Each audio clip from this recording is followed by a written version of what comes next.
ശ്രീഗണേശായ നമോ. ദിവസം 1 ബാലകാണ്ഡം. പ്രിയ ഭക്തജനങ്ങളെ, രാമായണ പാരായണത്തിന്റെ ആദ്യ ദിവസത്തിലേക്ക് എല്ലാവർക്കും ഹൃദയം നിറഞ്ഞ സ്വാഗതം. എഴുത്തച്ഛൻ മഹാകവി, ഗണപതി ഭഗവാൻ, സരസ്വതി ദേവി, ഗുരുനാഥൻ, ശ്രീരാമചന്ദ്രൻ എന്നിവരെ വണങ്ങിക്കൊണ്ടാണ് രാമായണം ആരംഭിക്കുന്നത്. ദൈവസ്മരണയോടും ഗുരുവന്ദനത്തോടും കൂടിയുള്ള തുടക്കമാണ് ഏത് ശുഭകാര്യത്തിന്റെയും അടിസ്ഥാനം എന്ന് അദ്ദേഹം നമ്മെ ഓർമ്മിപ്പിക്കുന്നു. രാമായണം ഭക്തിയോടെ കേൾക്കുകയും വായിക്കുകയും ചെയ്യുന്നവർക്ക് മനഃശാന്തിയും ഭക്തിയും ഒടുവിൽ മോക്ഷവും ലഭിക്കുമെന്ന് അദ്ദേഹം പറയുന്നു.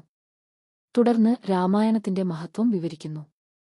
ഭഗവാൻ ശിവൻ പാർവതി ദേവിക്ക് ശ്രീരാമന്റെ ദിവ്യചരിതം വിവരിച്ചുകൊടുക്കുന്ന സംഭാഷണത്തിലൂടെയാണ് ഈ വിശുദ്ധകഥ ആരംഭിക്കുന്നത്. അതിലൂടെ രാമകഥയുടെ പവിത്രതയും മഹിമയും കൂടുതൽ വ്യക്തമായി നമ്മിലേക്ക് എത്തുന്നു.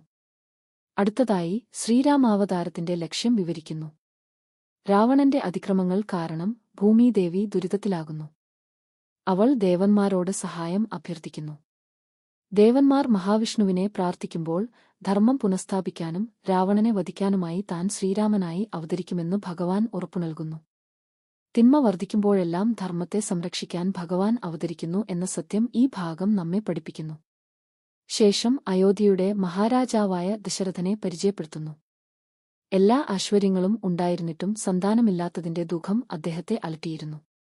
വസിഷ്ഠ മഹർഷിയുടെ ഉപദേശപ്രകാരം പുത്രകാമേഷ്ടി യാഗം നടത്താൻ അദ്ദേഹം തീരുമാനിക്കുന്നു. അതാണ് പിന്നീട് ശ്രീരാമന്റെ അവതാരത്തിലേക്കുള്ള വഴി തുറക്കുന്നത്.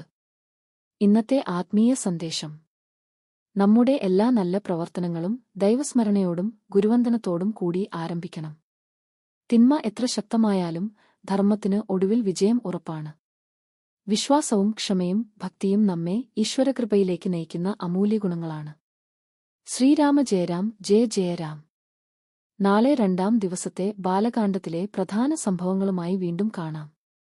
ശ്രീരാമചന്ദ്രപ്രഭുവിന്റെ അനുഗ്രഹം ഏവർക്കും ഉണ്ടാകട്ടെ.